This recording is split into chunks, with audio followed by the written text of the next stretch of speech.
The massive space station floated in the darkness between stars. Its metal walls stretched for miles in every direction. Inside, beings from across the galaxy walked through bright corridors. Some had scales, others had fur, and a few glowed with soft light. This was Council Station 1, the heart of galactic civilization. Ambassador Kethrick stood in the main meeting hall. His tall, thin body cast a long shadow on the floor. His people, the Vorthak, were known for being careful and smart with money. They never made quick decisions. Kethricks had been chosen to lead the committee that decided which new species could join the Galactic Council as partners. Today was special. A new species called humans had asked to become partners. Kethricks had read their files many times. These humans came from a small blue planet called Earth. They were young compared to other galactic species. Most races took thousands of years to reach the stars. Humans had done it in just a few hundred. The meeting hall doors opened with a soft hiss. 5 humans walked inside. Kethricks watched them carefully. They looked similar to each other, but had small differences.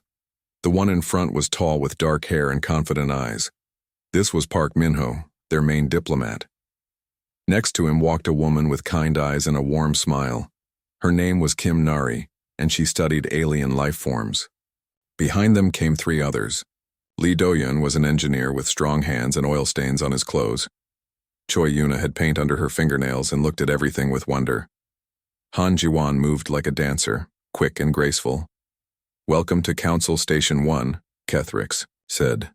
His voice came out flat and electronic through the translation device. "I am Ambassador Kethricks of the Vorthak Trade Union. This committee will decide what kind of partners you can become." Park Minho stepped forward and bowed slightly. "Thank you, Ambassador. We are honored to be here. Humanity hopes to learn from the great civilizations of the galaxy."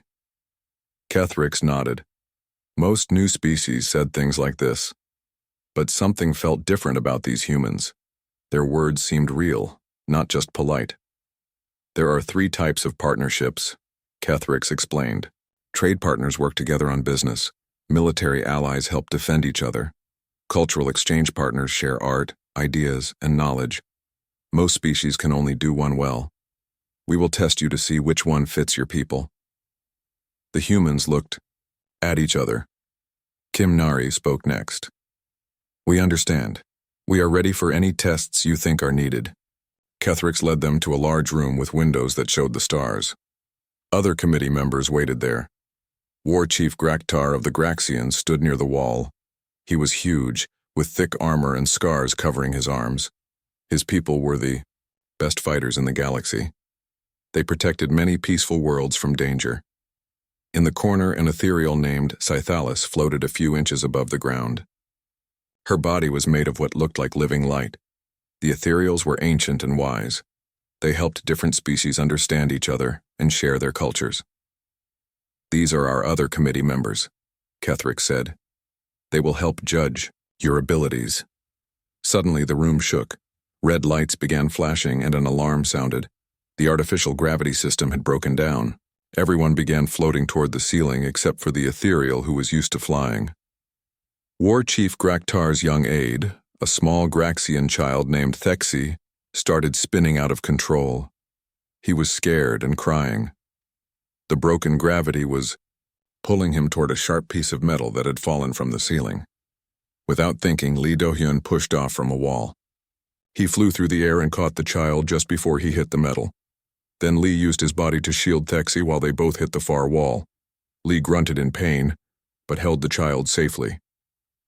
"Emergency gravity restored," a computer voice announced. Everyone dropped gently to the floor. War Chief Graktar rushed to his aid. The child was fine, just scared. Graktar looked at Lee Do-hyun with surprise. "You saved him. Why?" "You do not know our people." Lee Do-hyun rubbed his shoulder where he had hit the wall. "He was in danger. That is enough reason." Graktar studied the human's face.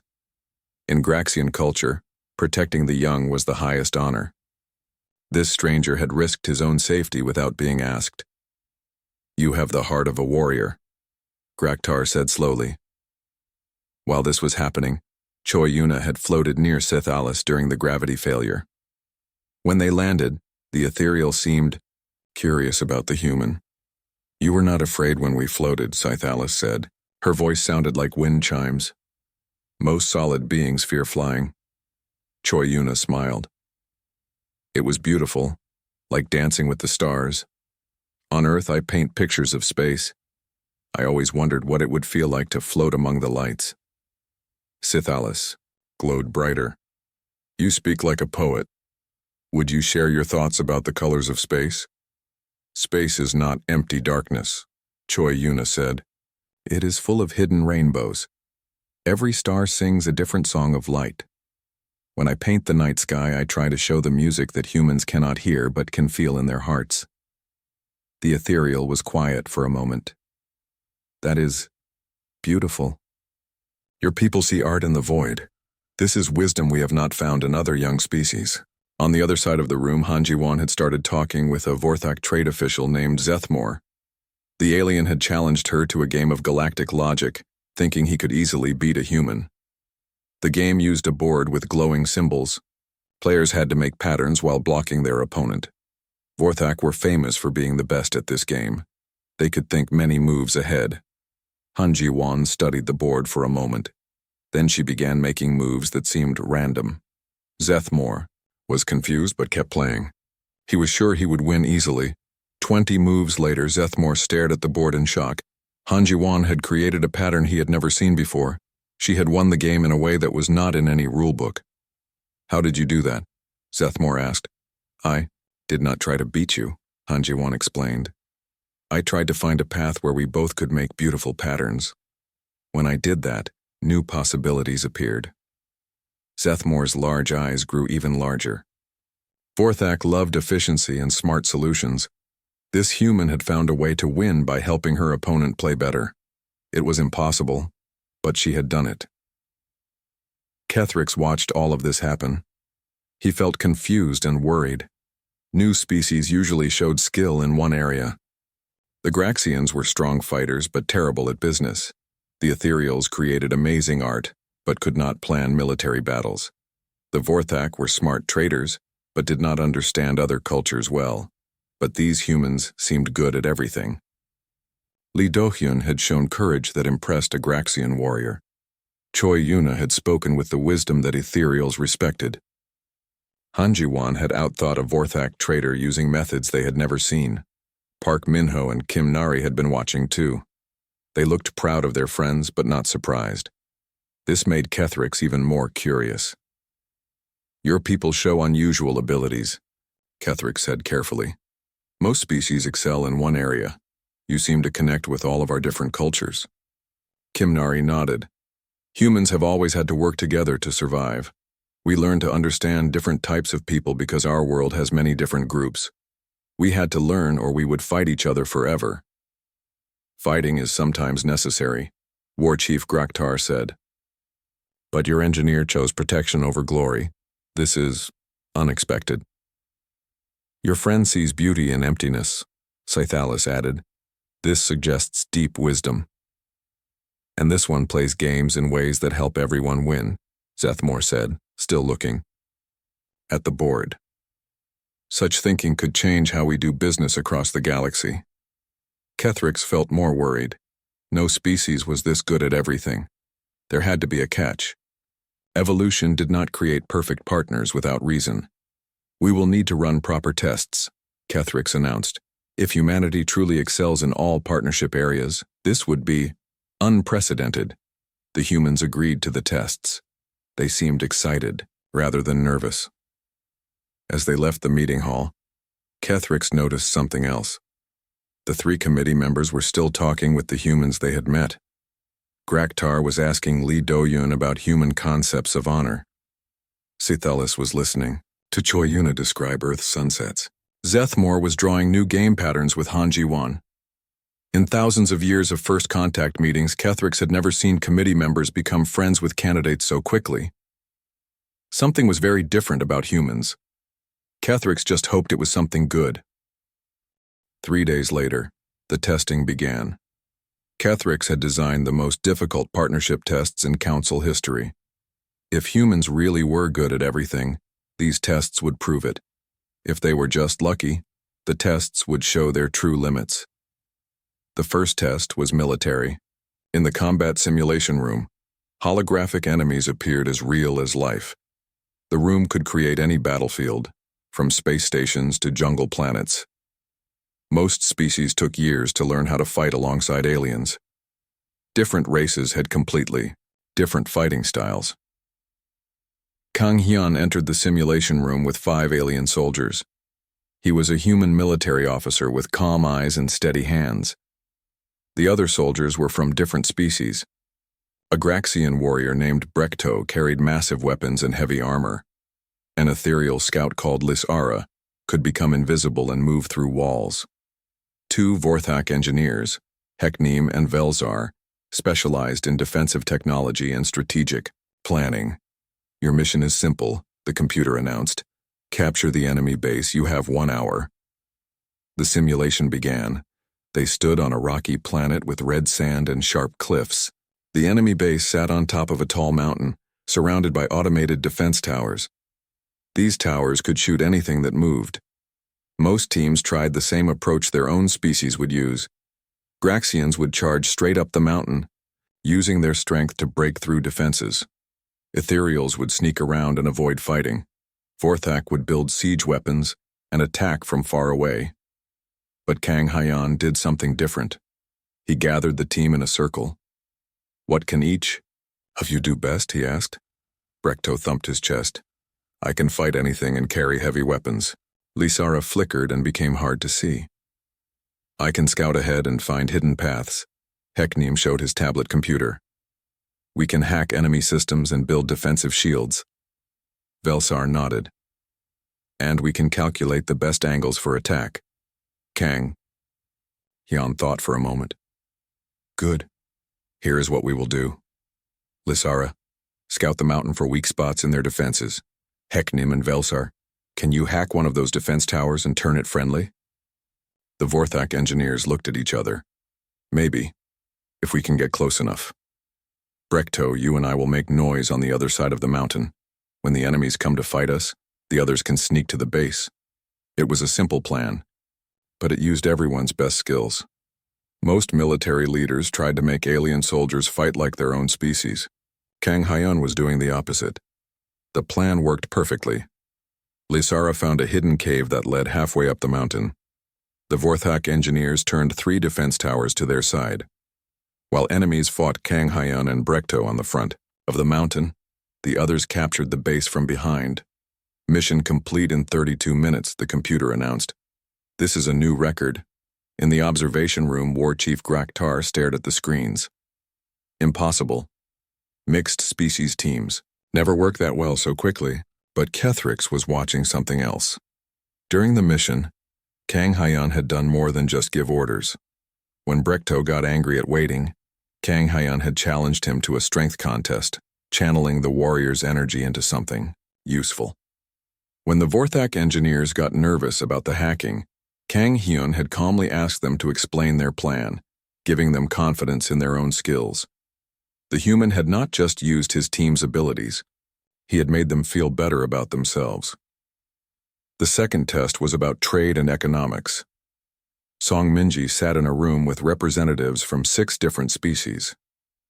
Each one wanted to make the best deal for their own people. The test was to create a trade agreement that everyone would sign. Song Minji was young for a human diplomat, but she had kind eyes and listened carefully to everything. The trade meeting started badly. The Quarian mineral traders wanted high prices for their crystals. The Phelian farmers needed those same crystals to grow food, but could not pay much. The Zircon manufacturers could make tools, but only if they got both crystals and food at cheap prices. Each species kept making demands that hurt the others. After 2 hours, no one had agreed on anything. Some representatives started getting angry. This is pointless, growled Hasek, the Quarian leader. These farmers want our crystals for nothing. We should find better customers. Pelina, the Phelian representative, looked sad. Without crystals, our people will starve, but we cannot pay prices that high. Song Minji had been quiet, watching and listening. She noticed small things others missed. When Hasek talked about high prices, his tail twitched nervously. When Polina mentioned starvation, her ears dropped. When the Zircon manufacturer Kolith complained about costs, he kept touching a picture of his family. "May I suggest something?" Song Minji asked politely.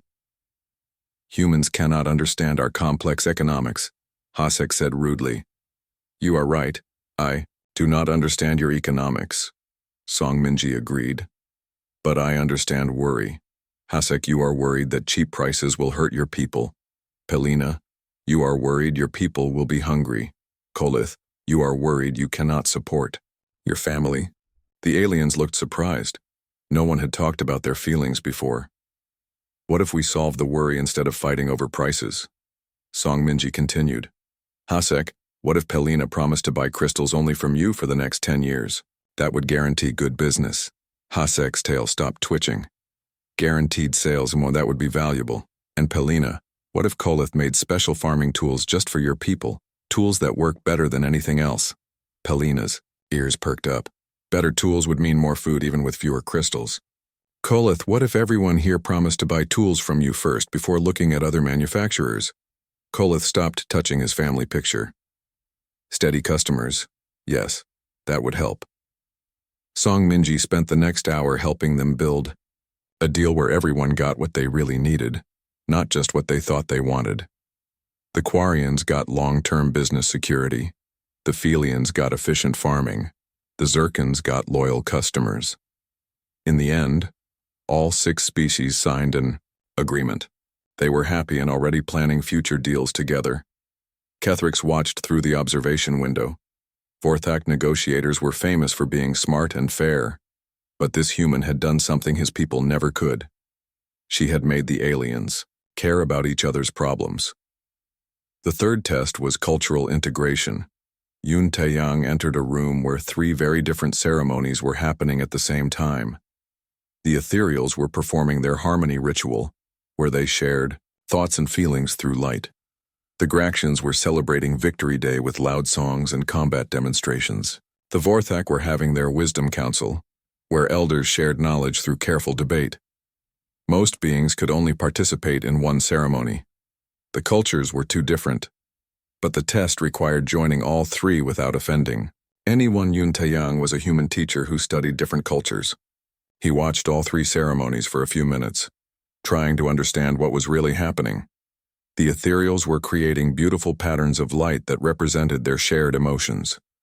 But some younger ethereals seemed shy and did not add their light to the pattern. The Graxians were telling stories of great battles, but their celebration felt forced. Some warriors looked sad instead of proud. The Vorthak elders were sharing wisdom, but the younger Vorthak just listened without speaking. They seemed bored and left out. Yun Taeyang made a decision. He walked to the shy young ethereals first. "Your light is different from the others," he said quietly. "That makes it special, not wrong." He encouraged them to add their unique colors to the pattern. When they did, the harmony became more beautiful and complex. Next, he went to the sad Graxian warriors. "You look like you have stories that are not about victory," he said. "We remember friends who died in battle," one warrior admitted. "But Victory Day is for celebrating wins, not mourning losses. On Earth, we learned that honoring the dead makes victory more meaningful," Yun Taeyang said. "Your friend's sacrifice is part of your strength." He helped them create a new part of the ceremony where they honored fallen warriors. This made their celebration feel more real and important. Finally, he approached the young Vorthak. "What wisdom do you have that the elders have not heard?" "We are young," one said. "We have no wisdom to share." "Young eyes see things old eyes miss," Yun Taeyang replied. "What questions do you have that no one has answered?" The young Vorthak began asking questions about how ancient wisdom applied to modern problems. Soon the elders were excited to debate new ideas. But Yun Taeyang was not finished. He noticed that each ceremony had something the others lacked. The ethereals had beauty, but lacked energy. The Graxians had passion, but lacked reflection. The Vorthak had knowledge, but lacked emotion. What if we shared? he suggested. He convinced the ethereals to create light patterns that showed the Graxian battle stories. The Graxians began singing songs that carried the Vorthak wisdom. The Vorthak started debating the meaning behind the ethereal harmony. Soon, all three groups were working together, creating something none could make alone. The ceremony became a fusion of beauty, passion, and wisdom. Elder Scythalis glowed brighter than anyone had seen before. In 800 years, we have never successfully combined our rituals with other species. How did you know this would work? Dr. Xenoth was the best mind doctor in the galaxy. The tall, blue-skinned alien had studied the psychology of hundreds of species. When Kethrix asked her to investigate human minds, she thought it would be easy work. She was wrong.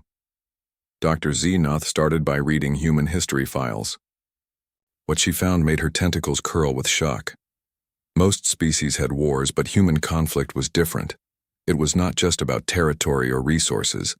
Humans fought about ideas, beliefs, and concepts that other species barely understood. The Moi files showed thousands of years of violence. Humans had created weapons designed only to kill other humans. They had built systems to enslave their own kind. They had murdered millions of their own people because of skin color, religion, or politics.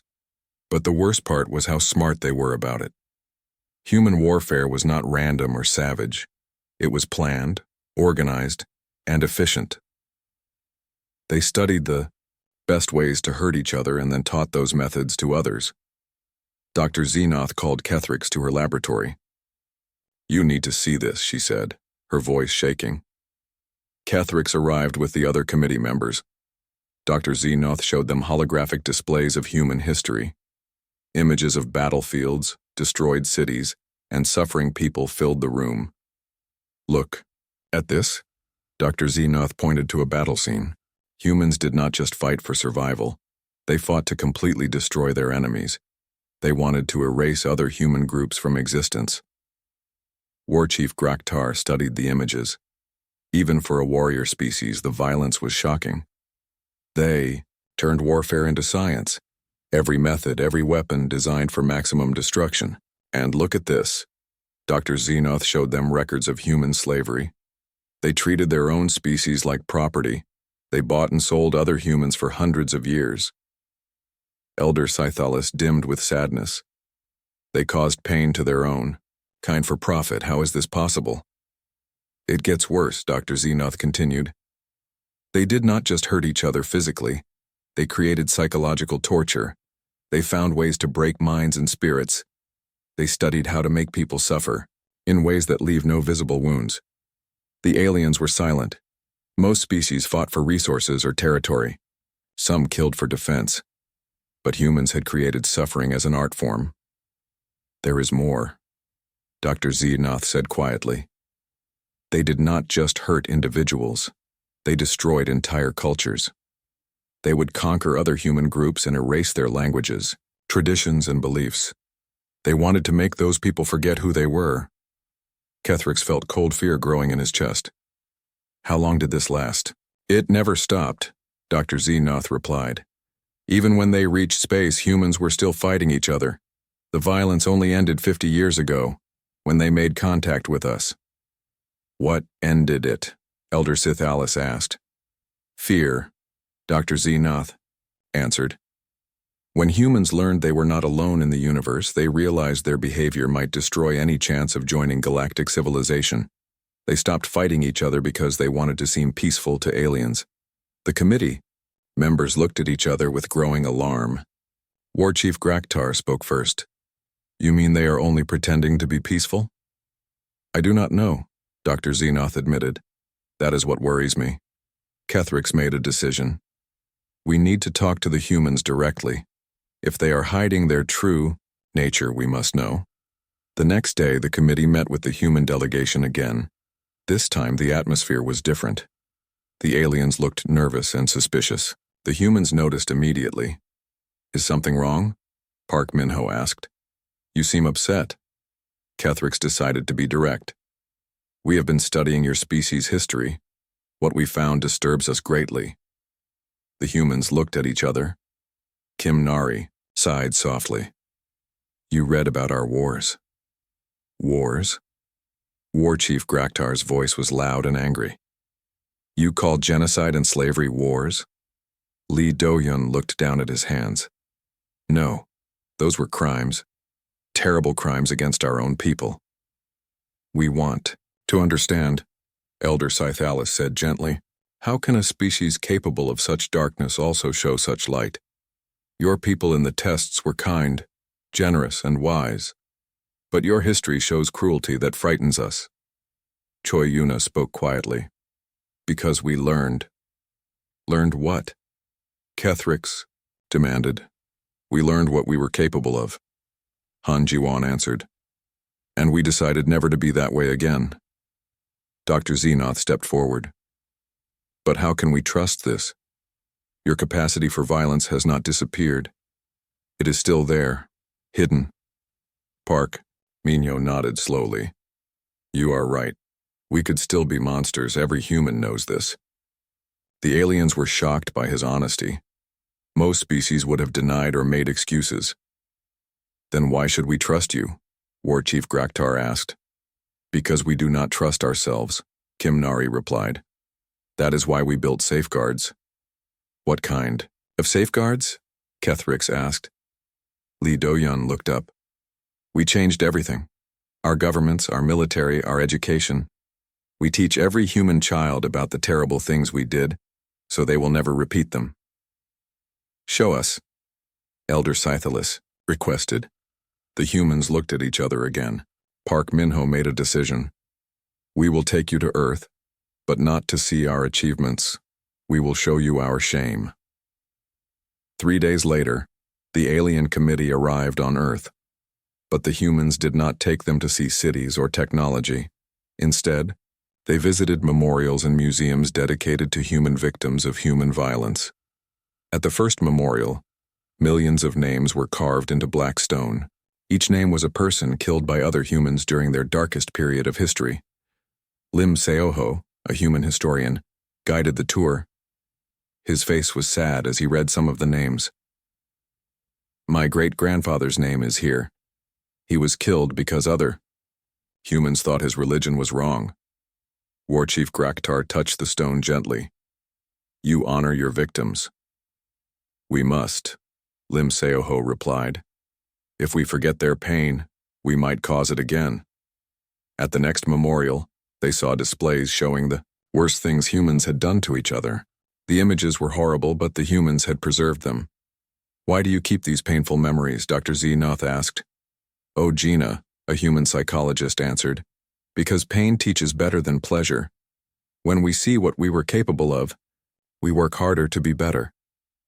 She led them to a special building where human children came to learn.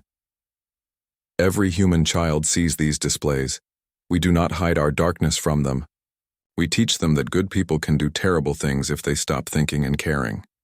The aliens watched human children, no older than Graxian cubs, looking at displays of human cruelty.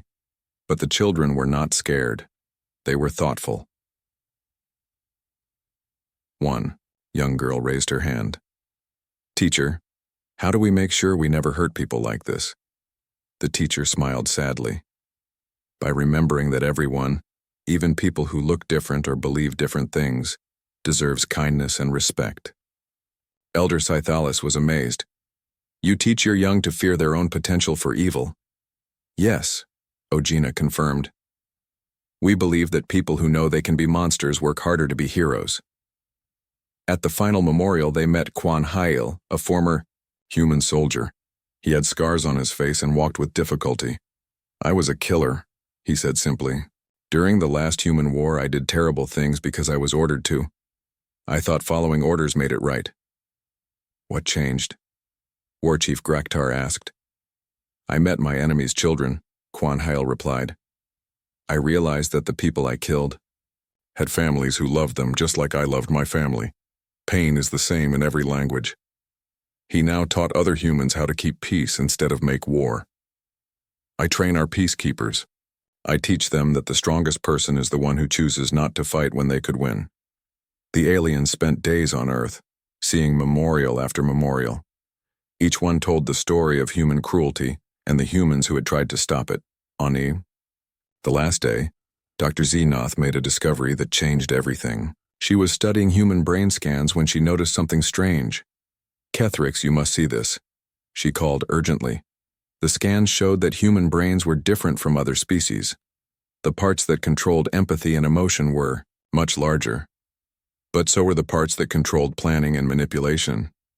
"They feel more deeply than other species," Dr. Xenoth explained. "But they also think more strategically. This combination makes them capable of great kindness or great cruelty." "It explains everything," Kethrix realized. "They understand others so well because they needed to survive social predators, other humans. They became adaptable because their own species was their greatest threat. Their greatest strength comes from their greatest weakness," Elder Scythalis said softly. "They learned to be excellent partners because they know how to be terrible enemies." War Chief Graktar looked at the brain scans. "This is why they perform so well in our tests. They understand conflict, trade, and culture because they had to master all three to survive their own kind." Dr. Xenoth felt a chill. "But this means they are still dangerous.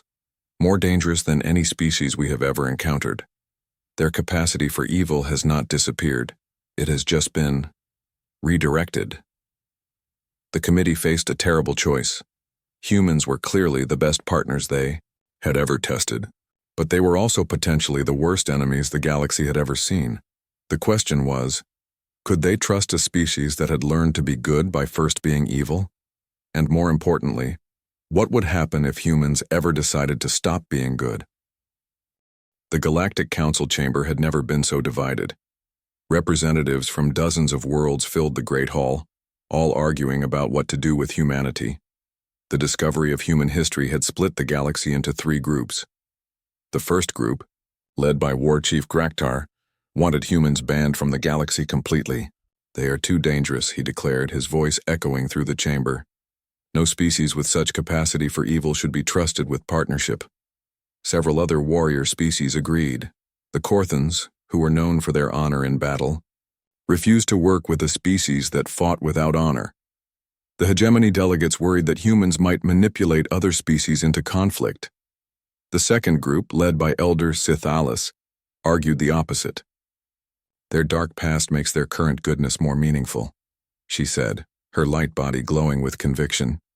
"They chose peace after knowing war. They chose cooperation after understanding destruction." Many peaceful species supported this view. The medians, who were natural healers, believed that reformed beings made the best protectors. The scholars of Tibek thought humans' experience with evil gave them wisdom that pure species lacked. The third group, led by Kethrix, demanded more study. "We need safeguards," he insisted. "Humans may be valuable partners, but only with proper controls and monitoring."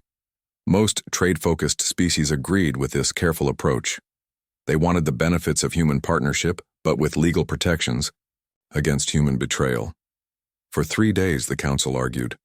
Some representatives walked out in anger. Others threatened to leave the council if humans were accepted.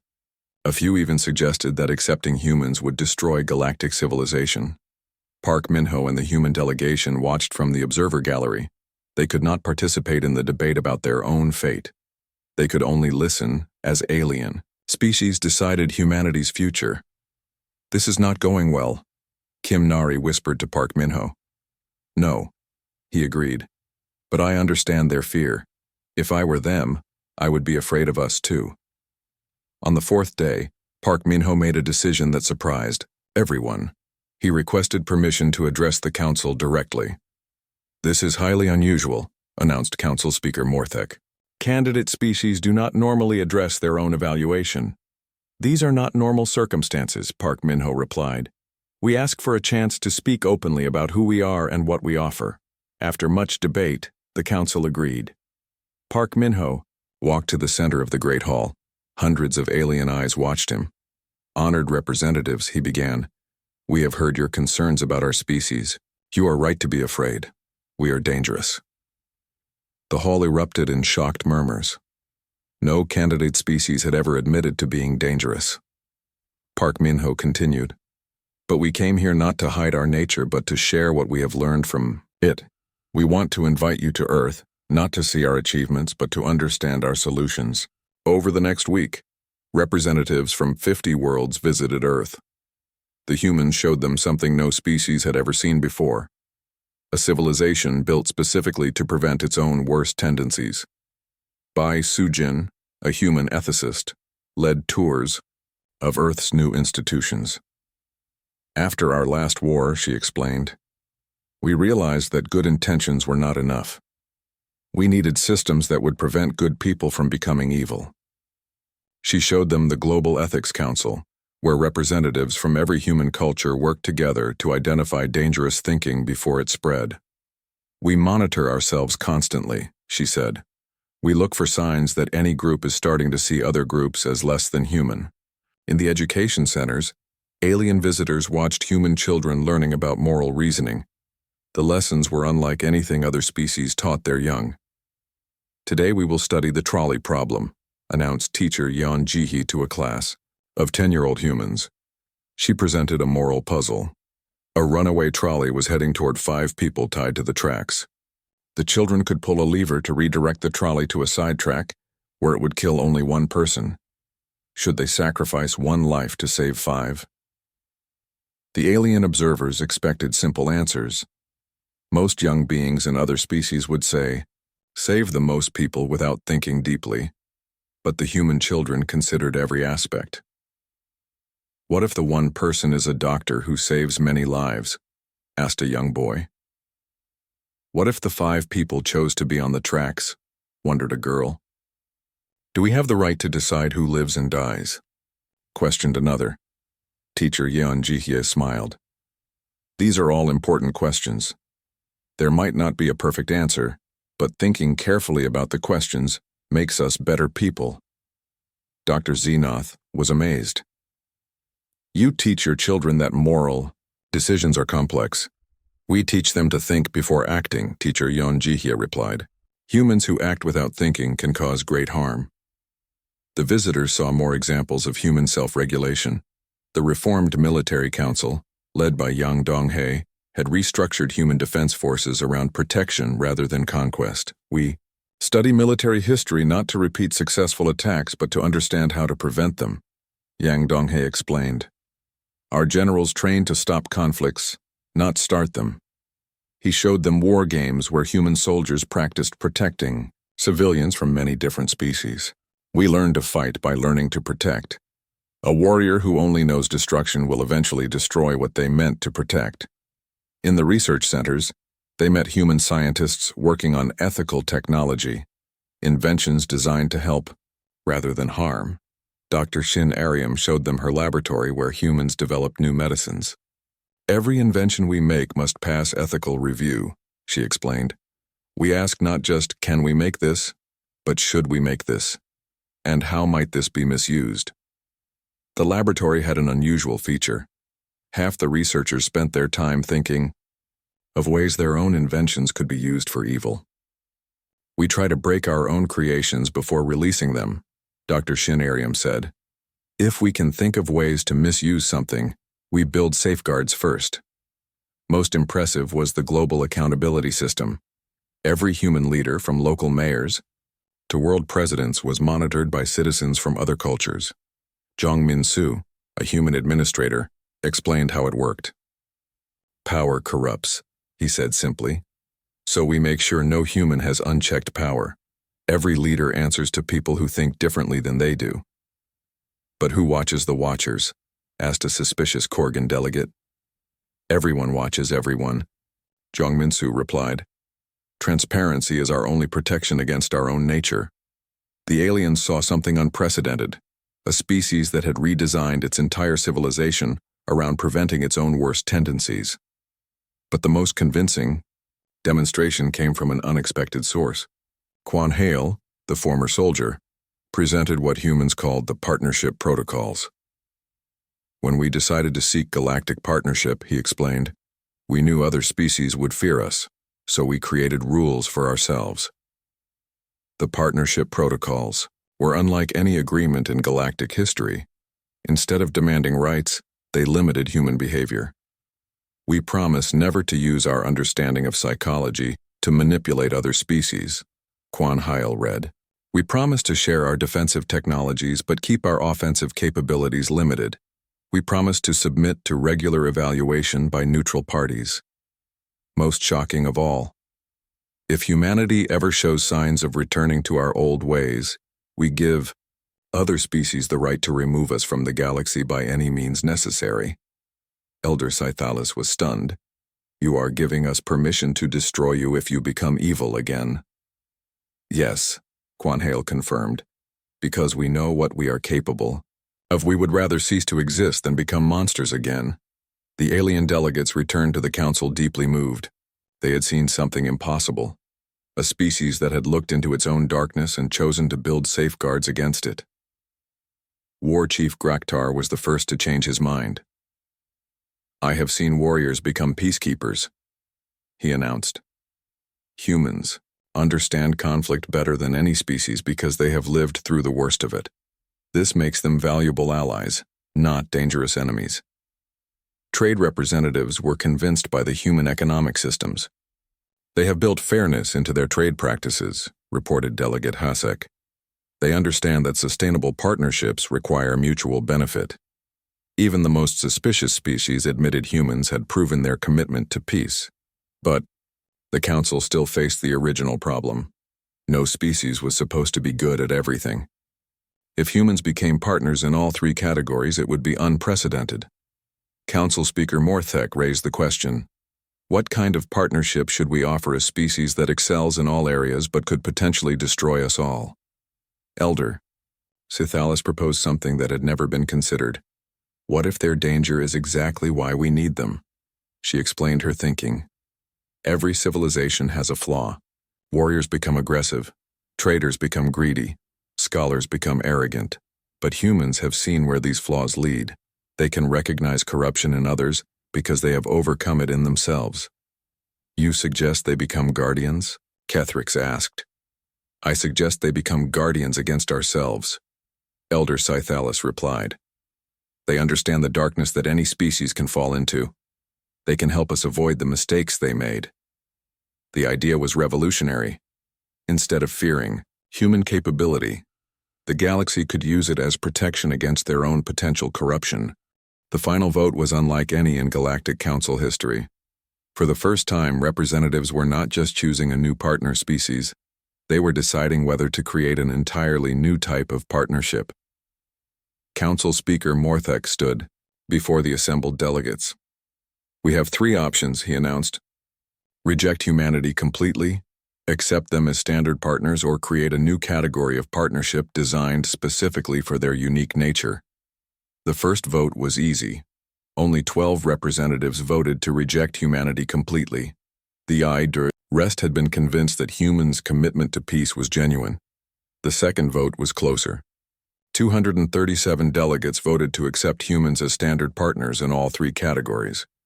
This would make them the first species to achieve full partnership status. But 261 delegates voted for the third option, creating Guardian partnership status. The motion passes, Speaker Morthek declared. Humanity will be offered Guardian partnership, a new category of galactic relationship. In the observer gallery, the human delegation looked at each other with wonder and concern. They did not know what Guardian partnership meant. Elder Scythalus explained the decision. Guardian partners have all the rights of standard partners in trade, military cooperation, and cultural exchange, but they also have special responsibilities. She outlined the new role. Guardians help mediate conflicts between other species. They watch for signs of corruption or aggression in council member species. They serve as advisors when difficult moral decisions must be made. Kethrix added the practical details. Guardian partners will have permanent seats on the council, ethics committee. They will help investigate complaints against other species. They will train mixed species teams for dangerous missions. War Chief Graktar spoke last. Most importantly, Guardian partners serve as a check against the council itself. If we ever become corrupt or abusive, Guardians have the authority to challenge us. Park Minho stood slowly. You want us to be watchdogs for the entire galaxy? We want you to be what you already are, Elder Scythalus replied. A species that understands both good and evil and chooses good. The human delegation requested time to consider the offer. That night they met in their quarters aboard Council Station 1. This is more responsibility than we asked for, Kim Nari said quietly. Lee Do-hyun nodded. They are asking us to police species that are thousands of years older than us. But look at it another way, Choi Yuna suggested. They trust us enough to give us that authority. After learning about our history, they still believe we will use power responsibly. Han Ji-won was studying the partnership documents. The Guardian role has safeguards built in. We cannot act alone. Any major decision requires approval from multiple species. Park Min-ho looked out the window at the stars. The real question is, are we ready for this? Can we handle the temptation of power without becoming what we once were? The next morning, the humans gave their answer. But first, Park Min-ho made an unusual request. Before we accept, we want to add conditions to the Guardian partnership, he said. The council was surprised. Most species tried to get as many benefits as possible from partnership agreements. Humans were asking for more restrictions on themselves. We want mandatory psychological evaluations for all human guardians, Park Min-ho explained. We want term limits, so no human holds guardian authority for more than 5 years. We want the right of any council species to challenge guardian decisions. Most importantly, Kim Nari added, we want an automatic review process. If humanity ever shows signs of becoming aggressive or corrupt, the Guardian partnership ends immediately. Dr. Xenoth was amazed. You are building safeguards against your own power. Because power corrupts, Park Min-ho replied. We learned that the hard way. The council accepted the human conditions. The formal Guardian partnership agreement was signed with more restrictions on the Guardians than benefits. 3 months later, the first human Guardians took their positions. Admiral Chen Wu-jin accepted command of the new Galactic Guardian fleet, with ships and crews from 12 different species. Dr. Shin Aryum became the first human member of the Interspecies Ethics Council. Jong Min-soo was appointed as a permanent council mediator. Their first test came sooner than expected. A distress signal arrived from the edge of council space.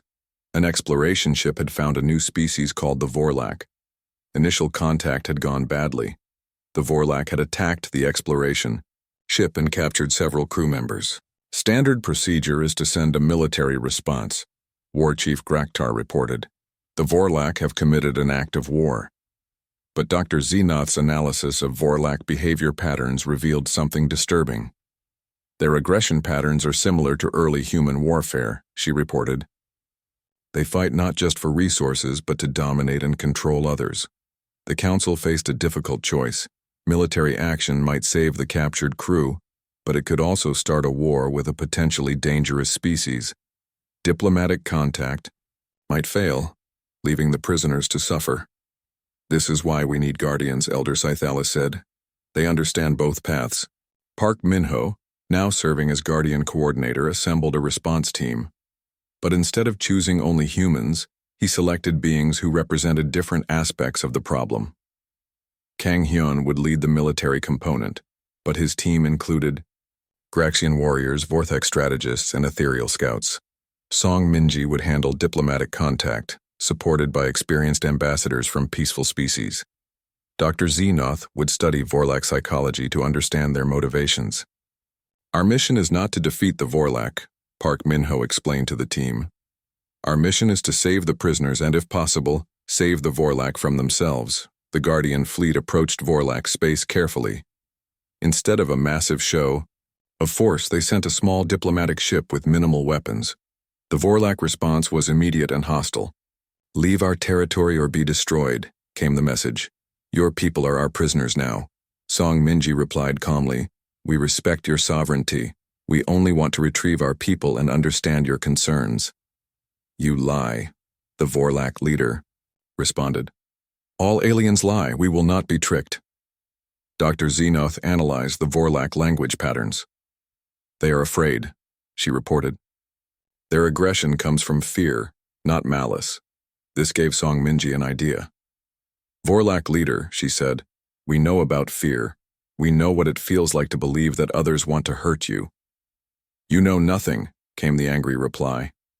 We know about building walls to protect yourself, Song Minji continued. We know about striking first because you think others will strike you. We know about this because we used to be like you. There was silence from the Vorlak ship. Song Minji kept talking. We were afraid of strangers. We hurt others because we thought they would hurt us first. We learned that fear makes enemies out of potential friends. Slowly, carefully, she told the Vorlak about human history. She spoke about wars fought from fear, about walls built against imaginary threats, about the pain that comes from trusting no one. But we learned something important, she said. Real strength comes from protecting others, not from threatening them. Real safety comes from making friends, not from making enemies. The Vorlak leader was quiet for a long time. Finally, he spoke. Your people, they were like us? Worse than you, Song Minji admitted. We hurt our own kind for thousands of years, but we learned to be better. How? The Vorlak leader asked. By choosing to trust even when we were afraid. By helping others even when we got nothing in return. By remembering that everyone wants to be safe and happy. The negotiation took 3 days. Slowly, the Vorlak began to trust the Guardian team. They released the prisoners unharmed. More importantly, they agreed to peaceful contact with the galactic community. We will watch you, the Vorlak leader warned. If you try to hurt us, we will fight. That is fair, Park Minho replied. We watched ourselves for a long time too. 6 months later, the Vorlak applied for council membership. They were still suspicious and defensive, but they were learning to trust. Human guardians worked with them patiently, sharing the lessons. Humanity had learned about overcoming fear and anger. Other species watched this success with amazement. The humans had done something unprecedented. They had prevented a war by sharing their own failures. The Guardian partnership is working, Elder Sithalis reported to the council. Humans use their understanding of darkness to guide others toward light. But the real test came when the council itself faced corruption.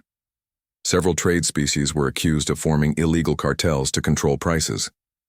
The evidence was clear, but the accused species were powerful and threatened to leave the council if punished. We cannot afford to lose their trade partnerships, argued some council members. Perhaps we can ignore this corruption just this once. This was exactly the kind of moral compromise that had destroyed other civilizations. It was also exactly what the Guardians existed to prevent. Dr. Shinarium spoke for the Guardian partnership. Corruption that is ignored becomes normal. Normal corruption destroys civilizations. We have seen this happen. She presented evidence of how small compromises had led to great evils in human history. Evil rarely announces itself, she explained. It arrives as convenience, as necessity, as just this once.